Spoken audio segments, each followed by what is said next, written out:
세상을 바꿀 과학기술을 알아보는 테크노미 시간입니다. 김덕진 IT 커뮤니케이션 연구소장과 함께합니다. 어서 오세요. 네, 안녕하세요. 반갑습니다. 김덕진입니다. 아유, 체력 관리 잘 하셔야겠어요. 이거 뭐 컨퍼런스도 거의 뭐 한 달에 몇 개씩 있는 것 같아요. 그러니까요. 이게 오프라인으로 못 가고 온라인으로 보더라도 이제 네. 요즘에 워낙 또 다양한 것들도 있고 또 갔다 오신 분들 이야기 들어보면 또 가고 싶다 이런 얘기도 들은데 물리적으로 못 가서 아쉽기도 한데 하여튼 오늘도 또 재미있는 컨퍼런스 소식이 있어서 좀 정리해 드리려고 합니다. 네, 이번에는 그 라스베가스의 명물로 꼽히는 스피어 돔 네. 거기에서 구글이 과거 영화를 AI로 복원한 다음에 보여줬다 이런 소식이 있더라고요. 혹시 1985년도에 나왔던 흑백 영화인 오즈의 마법사 아세요? 아유, 알죠. 그렇죠. 그거 아마 많은 사람들이 딱 꿈꾸고 또 거기에서 오버 더 레인보우 나올 때 많은 분들이 아마 감동을 먹었을 텐데 네. 이 라스베가스에 요즘에 아주 명물이 된 스피어라고 하는 공연장이 있어요. 근데 이 안에 이 스크린이 사이즈가 15,000제곱미터거든요. 야. 그러니까 이제 축구장 2개 크기 정도의 이제 스크린이 있어요. 그럼 생각을 해보시면 그 정도 사이즈의 스크린에 영상을 틀려면 그 영상 소스도 장난이 아니어야 될 것 같잖아요. 그리고 이게 또 화질이 네. 뭐 우리가 요즘에 뭐 4K, 8K 이렇게 얘기하는데 이 안에 들어가는 영상이 16K거든요. 네. 그러니까 기존에 우리가 있는 고화질보다 훨씬 좋은 고화질 16K 곱하기 16K인데 이런 어마어마한 스크린에 뭘 튼 거냐면 말씀드렸던 것처럼 1985년도에 나왔던 흑백 영화인 오즈의 마법사를 쉽게 말해서 재편집을 한 겁니다. 네. 그래서 최근에 나오는 엄청난 고화질과 아주 좋은 사운드로 그 큰 영화관을 가득 채울 수 있도록 완전히 영화를 재탄생시킨 거예요. 네. 그럼 이게 어떤 의미냐라고 생각을 해보면 우리가 혹시 예전에 아이맥스 영화 이런 거 보셨어요? 예. 아이맥스 영화 보면 기존에 있었던 화면 말고 화면 바깥에도 되게 많이 보였잖아요. 네, 맞아요. 그래서 뭐 예를 들면 요즘에 어떤 큰 영화 같은 거 유명한 SF 영화를 어느 영화관에서 보느냐에 따라서 뭐 예를 들면 아이맥스 사이즈에서는 좀 다 보이는데 일반 사이즈는 잘린다 뭐 이런 거 있잖아요. 네. 그러니까 쉽게 말하면은 이 구형에 있는 큰 축구장 2개 크기의 화면을 가득 채우는 영상을 만들려면 기존에 있던 영상으로는 한계가 있는 거예요. 왜냐면 기존에는 흑백으로 조그만한 정도의 필름으로 있던 건데 그거를 어거지로 늘린다고 해도 화면이 이상하잖아요. 그렇겠죠. 그럼 이제 뭘 해야 되느냐? 화면에 찍히지 않은 바깥을 그려야 되는 거예요? 상상을 해야 되는 거예요. 아. 그려야 되는 거죠. 그래서 그런 것들을 이른바 이제 AI 기술 중에 아웃페인팅이라고 표현을 하는데 예. 근데 단순히 그림을 그려내는 게 아니라 영화잖아요. 그렇죠. 그럼 영화의 모든 장면 한 프레임 한 프레임을 그 바깥 상황을 생각을 해서 그거를 다 만들어내고 영상으로 처리를 해야 되는 거예요. 그렇겠네요. 영화의 그렇죠. 스토리 라인에 기반한 그림이어야 되는 거니까요. 그렇죠. 그럼 그게 진짜 가능할까라고 했는데 그게 이제 가능케 이번에 한 거고 두 번째는 거기에 있는 모든 모습이 흑백이었는데도 컬러로 처리를 해야 되는 거잖아요. 예. 그럼 그거를 하려면은 말씀해 주신 것처럼 이제 하나하나 이걸 처리를 해야 되는데 그 사형과 상황을 다 알아야 되니까 쉽게 말해서 이게 단순히 그냥 하나하나 그려내는 걸로 하는 게 아니라 AI를 쓴다고 치면 네. AI가 그 모든 스토리와 상황을 다 이해하고 있어야 되는 거예요. 네. 그럼 한 컷 한 컷 만들 때마다 그 바깥은 어떻게 될까? 예를 들면은 뭐 도로시가 나서 노래를 부르는데 옆에 있는 양철 인형은 과연 무슨 춤을 추고 있을까? 이런 것들을 생각해서 한 컷 한 컷 다 만들어낸단 말이에요. 예. 근데 이거를 이번에 구글이 해낸 겁니다. 구글이 이 스피어라고 하는 엄청난 큰 공간에 오즈의 마법사를 완전히 재현을 한 거예요. 그래서 그 재현을 해서 오버 더 레인보우가 이제 나오기 시작을 하니까 사람들이 엄청 탄성을 질렀다고 하는데 이게 단순히 구글의 기술로만 한 게 아니라 구글 클라우드랑 구글 딥마인드랑 또 스피어 스튜디오 워너브라더스 그러니까 우리가 알고 있는 영화회사까지 참여를 해서 이 작업을 한 거고요. 실제로 이번에는 일종의 그 뭐라고 할까요? 일종의 이제 약간의 샘플 정도만 나온 거고요. 제가 아까 1985년이라고 말씀드렸 좀 실수를 했고 85년 전 영화입니다. 그래서 1939년 영화예요. 1939년. 하긴 85년인데 흑백이 다 이상했었긴 그죠. 했어요. 제가 이제 85에 대한 숫자에서 1939년 개봉한 영화고 85년 전이죠. 근데 그때 영화인 이제 고전 영화인데 그럼 생각해 보시면 그 고전 영화를 재현을 해야 되니까 수많은 데이터도 있어야 되잖아요. 그래서 또 구글에서 뭘 했냐면 구글이 가지고 있는 제미나이라고 하는 언어 모델한테 워너브라더스가 이제 1939년에 만들었던 원본 이미지 데이터를 활용을 해서 프로젝트를 위해서 다시 공부를 시킨 거예요. 네. 그럼 그 안에서 여러 상황도 보고 이미지도 보고 영상도 하고 또 원작 캐릭터의 세부 상황이나 특정 장면의 카메라 초점 같은 거, 그러니까 카메라 초점 거리까지 AI가 학습을 한 겁니다.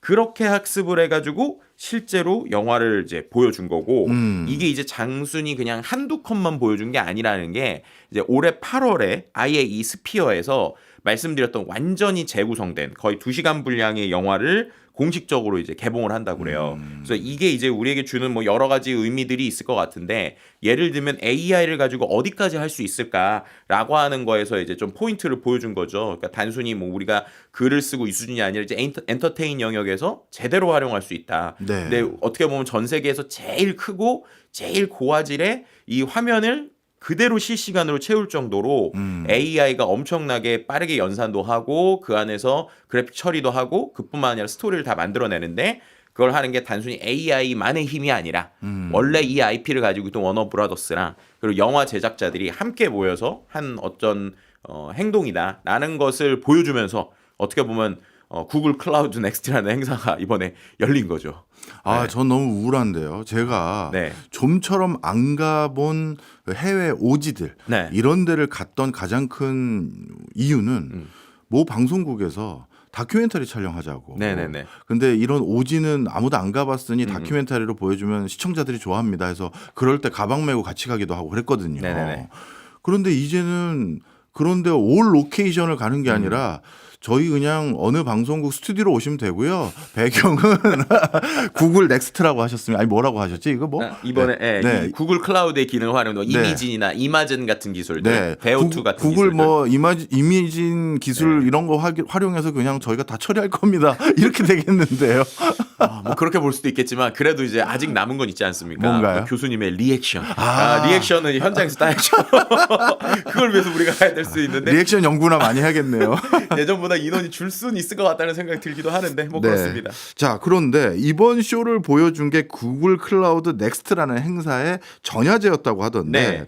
일단 이 구글 클라우드 넥스트는 또 어떤 행사예요? 이게 이제 구글에서 이제 뭐 전 세계적으로 보면 개발자 행사들이 되게 많아요. 근데 네. 일반적으로 구글에서 하는 개발자 행사는 구글 I/O라는 행사인데 이거는 클라우드가 붙었잖아요. 그러니까 그 구글이 가지고 있는 클라우드 비즈니스에 대한 개발자 행사예요. 근데 이게 예전엔 별로 관심을 못 받았는데 이 생성형 AI가 나오고 나서는 이 그 구글 클라우드 행사가 상당히 좀 주목을 받고 있습니다. 예. 왜냐하면 생각을 해보시면 뭐 챗GPT를 돌리든 구글의 제미나이를 돌리든 뭘 돌리더라도 일단은 우리가 뭐 GPU라고 하는 게 있어야 된다는 거지 우리가 다 알고 있고 그 다음에 클라우드. 그러니까 어떻게 보면 이 엄청난 컴퓨터 자원이 필요한 걸 알 수 있잖아요. 그러다 보니까 예전에 구글 클라우드 행사는 그냥 기업들이 이 클라우드 갖고 뭐 하냐 정도였는데 최근에는 이 AI의 발전, 특히나 이 생성형 AI를 가지고 어디까지 무엇을 보여줄 수 있는지를 보여주는 쇼가 됐어요. 그러다 보니까 이제 딱딱한 기업 이야기뿐만 아니라 이런 되게 말랑말랑한 엔터테인이나 아니면 다양한 미래, 특히나 구글이 어떻게 돈을 벌고 있는가에 대한 포인트들을 좀 볼 수 있다 보니까 이 구글 클라우드라는 행사가 상당히 주목받고 있고 실제로 이번에도 한 920여 개의 세션, 뭐 그다음에 그 안에 차세대 기술 500여 개 기업 혁신 사례 등이 발표되기도 했었습니다. 아, 그렇군요. 정말 다양한 발표가 있었던 것 같은데 대표적인 내용들 몇 개 소개 좀 해주세요. 일단 크게 세 가지 정도로 정리를 해줄 수 있을 것 같은데요. 첫 번째로는 구글의 자체 칩 능력에 대한 이야기를 한 거고요. 예. 두 번째로는 이 AI를 가지고 혼자 하는 게 아니라 상호 운용성, 그러니까 다양한 기업들과 어떤 식으로 제휴를 하고 연결을 하고 있는지에 대한 것들. 세 번째는 앞으로 고객들에게 실제로 우리가 어떤 서비스까지 보여줄 것이고 우리 구글의 어떤 클라우드의 비전이 어떻게 되는가에 대해서 좀 크게 보여준 행사라고 볼 수 있을 것 같습니다. 그 중에서도 특히나 이 구글에 있는 TPU에 대한 이야기를 좀 드려야 될 것 같은데 앞서서 제가 이제 AI 하려면 보통 엔비디아의 GPU 얘기를 보통 우리가 다 하고 있잖아요.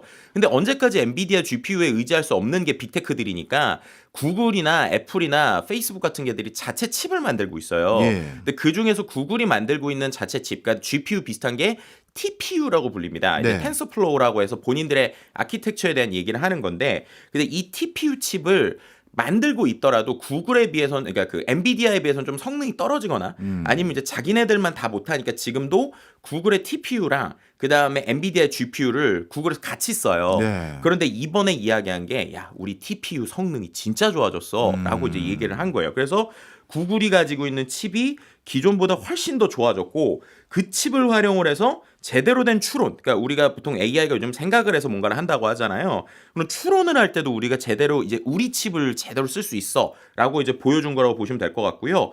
그뿐만 아니라 구글에서 서버나 데이터 센터에 2025년에만 약 110조 이상을 투자할 거다. 그러니까 어떻게 보면은 구글이 처음부터 끝까지 다 할 수 있게 보여줄 거야라고 하는 걸 좀 보여준 이번 쇼였고 그 쇼의 그 앞에 포문을 연 앞서서 말씀드린 이 스피어라고 하는 거대 공간에서 그 처리하는 영상 역시도 그 엔비디아 GPU를 쓴 게 아니라 우리의 TPU, 그러니까 구글이 가지고 있는 칩을 쓴 거야라고도 이제 같이 얘기를 한 것이죠. 아, 그렇군요.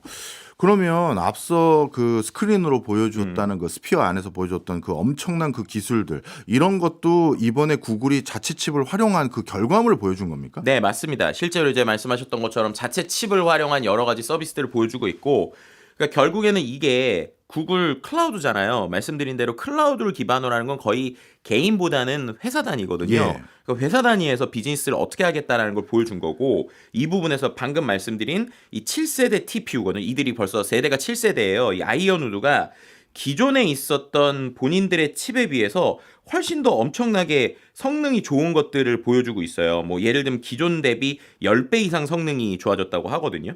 근데 그 성능이 어느 부분에서 좋아졌느냐? 추론, 그러니까는 생각의 단계를 거치는 부분에서 상당히 좋아졌다는 거예요. 최근에 저희가 AI 얘기할 때 추론 계속 얘기하는 게 AI한테 예전에는 뭐 그림 그려봐 라고 하면 그냥 생각 없이 그리니까 그림을 그리긴 했는데 조금 이상하게 그려졌는데 요즘엔 뭐 그림 그려봐 라고 하면 이 그림을 어떻게 그려야 될까? 여러 가지 인터넷에 있는 것들을 보기도 하고 지금 주인님이 얘기한 그림의 맥락이 이런 거니까 단계별로 생각을 해가지고 답변을 낸다라는 거죠. 그래서 저희가 이 시간에 엔비디아 얘기를 할 때도 엔비디아가 원래는 뭐 사람들이 GPU 그만 쓰는 거 아니야? 막 했다가 추론이라는 게 생기니까 되게 많은 복잡한 생각을 하려니까 결국에 칩을 더 많이 써야 돼. 그래서 이제 엔비디아가 계속 밀어붙일 거야 라고 얘기를 했던 적이 있는데 마찬가지로 이 구글 입장에서도 지금 사람들이 더 복잡한 것들을 AI에게 원하기 시작을 했거든요.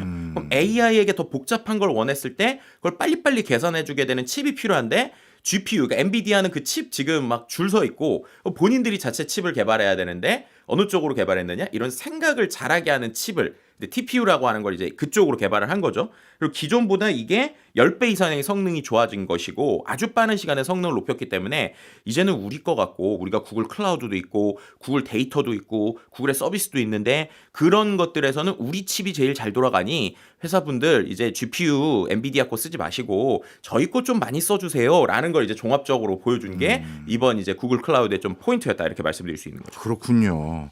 그리고 이번에 또 행사와 관련돼서 흥미로운 소식이 저는 이 용어는 처음 봤는데 네. A2A 이런 얘기가 나왔다고 들었는데 이건 뭐예요? 그러니까 요즘에요 AI가 되게 빨리 어려워지고 있어요. 그래서 저도 예. 열심히 공부를 하고 있는데 그럴 수밖에 없는 게 모든 기업들이 똑같은 생각을 하고 똑같이 진화를 해서 그렇거든요. 예. 지난 시간에 저희가 MCP라고 하는 키워드 기억나실지 모르겠는데 그거 얘기 드리면서 제가 어떤 얘기 드렸냐면 AI가 예를 들면 챗GPT나 클로드 같은 애가 혼자서 할 수 있는 게 제한이 있으니까 예. 다른 데에 있는 기능들을 막 가져와야 되는데 이 기능을 가져올 때 이게 표준이 안 맞으면 복잡할 수 있어서 MCP라고 하는 게 예를 들면은 AI가 검색 같은 걸 갖고 올 때 둘이 어떻게 보면 약속을 맞춰주는 표준이다 이런 얘기를 드렸어요. 그럼 MCP라고 하는 녀석은 하나의 에이전트를 만드는 표준이에요. 근데 예를 들면 뭐 검색을 잘해서 우리 회사에서 쓰는 어떤 에이전트 하나가 있다고 생각을 해볼게요. 근데 저 옆 회사에서도 비슷한 걸 만들었어요. 그럼 옆 회사에서 만든 에이전트가 있어요. 그러면 이 우리 거에는 없는 기능인데 저쪽이 되게 잘 만든 거예요. 그러면 우리가 회사끼리 협업을 하고 싶을 수 있잖아요. 예. 아니면 팀 단위로 보면 제가 어떤 마케팅 팀에서 마케팅 에이전트를 만들었는데 예. 저 이쪽 팀에서 영업 에이전트를 만든 거예요. 그럼 에이전트랑 에이전트끼리를 붙이고 싶을 거잖아요. 예. 그런데 그러려면 또 이 두 개가 호환이 돼야 되잖아요. 호환이 돼야 되잖아요. 예. 그래서 이번에 구글이 발표한 게 MCP는 하나의 에이전트를 만들 때의 표준이라고 치면 그렇게 완성된 하나의 팀의 에이전트랑 다른 에이전트를 합칠 때도 분명히 호환되는 표준이 필요할 거야. 예. 그래서 그거를 우리가 먼저 천명할 거야. 그래서 에이전트 투 에이전트 이렇게 해서 A2A라는 표준을 발표한 거예요. 예. 그러니까 이게 되게 빠르게 표준 전쟁으로 가고 있는 겁니다. 그러니까 앞서서 이제 그 클로드라고 하는 회사가 이제 어떤 에이전트 하나의 블록을 맞히는 표준을 만들었으면 네. 구글은 회사니까 회사 대 회사끼리 연결하는 이런 표준을 이제 본인들이 얘기하면서 이제 우리 표준 다 써야 돼라고 얘기하고 있는 거예요. 네. 그럼 이제 기업 입장에서 뭐가 중요하냐? 예를 들면 아마 회사 계시는 분들은 세일즈포스라고 하는 프로그램을 아실 텐데 이 세일즈포스라는 프로그램이 회사에서 되게 많은 연결을 주거든요. 근데 이 세일즈포스에서도 에이전트를 만들었어요. 네. 근데 그 세일즈포스 에이전트랑 예를 들면 저는 구글에 제미나이를 붙이고 싶은 거예요. 네. 그럼 이렇게 붙이려면 둘 간에 약속이 맞아야 되잖아요. 그런 약속을 지금 구글이 맞추고 있는 겁니다. 근데 이러려면 중요한 게 뭐냐면 약속을 자기네들이 만들어도 다른 약속을 따라가 줘야 되잖아요. 그렇죠. 근데 이미 구글에서 그런 회사용 솔루션을 만드는 기업들 50여 개 이상하고 제휴를 다 해버린 거예요. 그래서 이번에 그냥 발표한 게 아니라 야 우리 거 써야 돼. 왜냐하면 이미 우리가 기업용 솔루션 만드는 에이전트 회사들하고 이 A2A라는 표준을 60개 이상 맞췄거든. 네. 그러니까 이미 우리가 표준의 기본이 된 거야라고 하면서 기업용 솔루션에서도 강자가 되겠다는 그림을 보여준 거죠. 그렇군요. 이번 A2A 이 개념으로 진행되고 있는 것들도 지난번에 설명해 주신 것처럼 일종의 본인들이 돈 써서 개발을 했지만 약간 무료로 뿌려주는 맞습니다. 오픈소스 같은 네, 거예요. 오픈소스로 열었습니다. 그러니까 그렇군요. 결국엔 오픈소스 당장이 돈이 되는 게 아닌데 그걸 갖고 표준을 잡게 되면 결국엔 모든 데들이 다 이쪽을 중심으로 생각할 거잖아요. 생각해 네. 보시면 지금 언어 모델이 챗GPT도 있고 제미나이도 있고 클로드도 있는데 구글 중심으로 펼쳐지는 오픈소스의 A2A라면 사람들이 그 안에서 들어올 때는 상대적으로는 챗GPT보다는 구글의 제미나이가 편한 거예요. 그러니까 네. 비즈니스 관점에서 계속 구글은 노크를 하고 있는 상황이죠. 네. 말씀을 쭉 듣고 보니까요. 이제 AI가 어떤 소수의 초우량 글로벌 탑티어의 기업들의 전유물이 아니라 생태계로 점점 진화되고 있고 그 생태계에서 더 튼실한 생태계를 구축하기 위한 아주 공고한 협업 체계도 만들어가고 있는 느낌이 확 오는데요. 네네. 근데 아쉬운 게 이런 막 소식들 계속 전해주고 계신데 우리 기업들 얘기가 없어요. 뭐 혹시 이번 행사에는 우리 기업들 뭐 협업 얘기 이런 거 없었습니까? 그러니까 이번에 우리 기업들 좀 얘기가 나왔어요. 그러니까 이게 되게 냉정하지만 전 잘하는 선택이라고 보는데 언어 모델을 자체로 만드는 것들이 아무래도 비용상 이슈가 있단 말이에요. 그럼 이제 이런 팀들과의 협업을 하는 것도 하나의 방법이라고 봐요. 예. 이번에 나왔던 게 예를 들면 삼성전자 얘기가 나왔는데 삼성전자에서 볼리라고 하는 이 공 비슷한 로봇을 계속 지금 연구 개발하고 알죠. 만들고 있거든요. 예. 그 안에 이 구글 클라우드의 생성형 AI가 들어간다고 합니다. 그러니까 이제 공하고 얘기하는 그 대화가 알고 보면 구글 언어 모델 쓰는 거예요. 그리고 또 LG에서 AI 연구원에서 엑사원이 있는데 이 엑사원이라고 하는 자체 언어 모델을 또 돌리려면 클라우드가 필요하잖아요. 예. 그 돌리는 쪽에서의 또 구글과의 협업 얘기를 했고요. 카카오 같은 경우에도 헬스케어 기술을 자체적으로 만들고 있는데 그 기술을 에이전트로 자동화할 때 혁신 서비스에서 또 이 클라우드 서비스가 필요하니까 그 안에서의 구글과의 협업. 또 이제 마지막으로 재밌는 SM 같은 경우에도 기본적으로 여러 가지 컨텐츠를 만들고 이런 뭐 엔터테인에 대한 컨텐츠를 만들어야 되잖아요. 그럴 때 방금 말씀드린 구글의 베오2와 이제 협업을 하고 있는. 그러니까 어떻게 보면 국내에서는 모델 자체를 만들지 못하더라도 여러 펑션에서 구글과 협업을 하면서 큰 하나의 파트너십을 구축하는 데서 우리 기업들의 좀 얘기가 좀 많이 나오긴 했었습니다. 네. 말씀 쭉 듣고 보니까요. 이번 구글 클라우드 넥스트 행사에서 구글이 보여준 기술력 이런 거는 상당한 가시적인 성과가 있었던 것 같아요. 네네. 그런데 정작 참여했던 행사장 내부의 분위기들 참여자들에게 들어봤더니 의외로 굉장히 차분하고 어떤 의미에서 약간 가라앉아 있다라는 느낌도 받았다고 하던데 네. 그건 왜 그런 거예요? 그러니까 이게 두 가지 이유가 있는데요. 이 행사 자체가 워낙 이제 비즈니스맨들이 모여서 막 박수도 되게 조용하게 나온 것도 있는데 예. 거기 계신 분들이 거의 다 또 이런 클라우드 기반 개발자분들이거든요. 예. 내용을 좀 들어보니까 갔다 오신 분들한테 그분들이 기분이 좋을래야 좋을 수가 없대요. 왜요? 왜냐하면 거기서 얘기하는 게 결국 다 자기 일자리 없애는 얘기라는 겁니다. 그러니까 이게 참 아이러니한 이야기인데 어쨌든 기술이 그쪽으로 발전하고 자동화를 하면서 비즈니스 관점에서는 비용을 줄이는 쪽인데 개발자분들 입장에서는 야 이렇게 되면 내 일자리는 어떻게 되는 거지? 라고 고민을 하면서도 지금은 엔진을 연결해야 되는 약간 그런 좀 아이러니한 상황이 지금 우리에게 주어지고 있는 게 좀 냉정하지만 현실이다. 뭐 이런 얘기 좀 드릴 수 있을 것 같습니다. 네, 그래서 행사장 분위기는 좀 차분했다 이런 내용까지 고맙습니다. 우리는 김덕진 소장님 덕분에 안 가봐도 다 압니다. 저도 열심히 봐야 되겠습니다. 저도 리액션을 중심으로 좀 설명을 드릴 수 둘이 있도록. 리액션을 연구를 많이 해보죠. 저희는 리액션 열심히 연구해야 될 것 같습니다. 지금까지 김덕진 IT 커뮤니케이션 연구소장이었습니다. 고맙습니다. 네, 감사합니다.